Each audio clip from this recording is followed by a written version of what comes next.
There's actually 3 heavens mentioned in the Bible. First heaven, where the birds are. Second heaven, where the stars are. Third heaven, where God lives, apparently.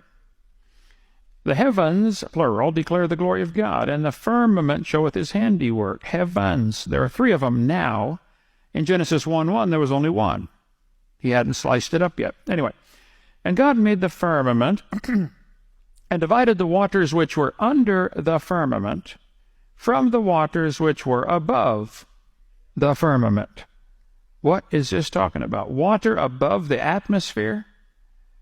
That's what it says, right? Psalm 148, praise him, ye waters that be. You mean there's some still there? Above the heavens, plural. Apparently, the earth was created in the water and out of the water, according to 2 Peter 3. And there was water above the firmament and probably another layer of water above the stars. I think that one is probably still there. The Bible says God stretched out the heavens. 17 times it says he stretched out the heavens. What does this mean? Well, the atheists are going to say, how did the starlight get here if the earth's only 6,000 years old? How did the light from the stars get here? They're asking the totally wrong question. The Bible says God stretched out the heavens, which means the question is not how did the light from the stars get here? He made the earth first, and then he made the stars. And then he stretched them out into place. So the question is not how did the light get from the star to here, but how did the star get from here to there? The stars might be billions of light years away and still only be 6,000 years old. See, a light year is a distance. It's not a time. It's a distance. We cover more on that in video 7. But the earth today has 6 layers to it. The troposphere, stratosphere, mesosphere, thermosphere, exosphere, and ionosphere. Who cares? Well, there used to be a 7th layer, a layer of water or ice above the atmosphere. There was water above the firmament. I happen to believe it was ice because super cold ice can be suspended by a magnetic field. Really, really cold ice, I mean like 300 below zero, becomes magnetic. You can float it above a magnet. Like the Japanese have the maglev trains. They float them off the tracks and go 300 miles an hour because there's almost no friction. I think the canopy of ice was floated above by the magnetic field or simple air pressure like a big inflatable building. Huge inflatable building.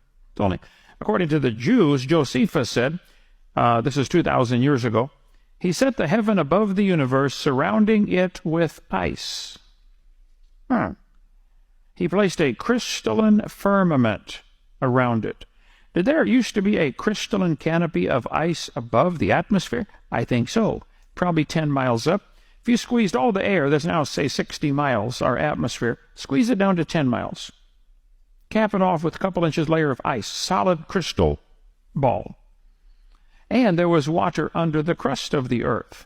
It says in Psalm 24, the earth is the Lord's.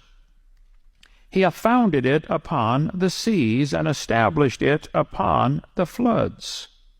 Psalm 33, he layeth up the depth in storehouses. The depth is always a reference to the ocean in the Bible. He stretched out the earth above the waters. 3 verses tell us there was earth above the water.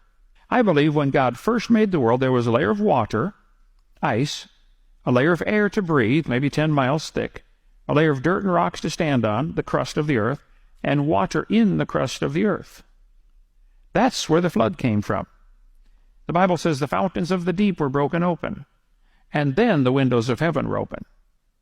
The flood in Noah's time did not come from rain. It came from inside the earth. The earth broke open like an eggshell for whatever reason. We cover one theory on video 6 about that. But the earth cracked open like an egg, and the water came shooting out. And there are still cracks all over the world. They're called fault lines. San Andreas Fault, Hayward Fault, New Madrid Fault. None of them are my fault, but they're everywhere, okay? If hot water is shooting up into the bottom of the ocean, now think for a minute, where does it have to be coming from? Down deeper than that someplace, right? There is still lots of water trapped in the crust of the earth. I believe when God first made the world, it was kind of like a big greenhouse.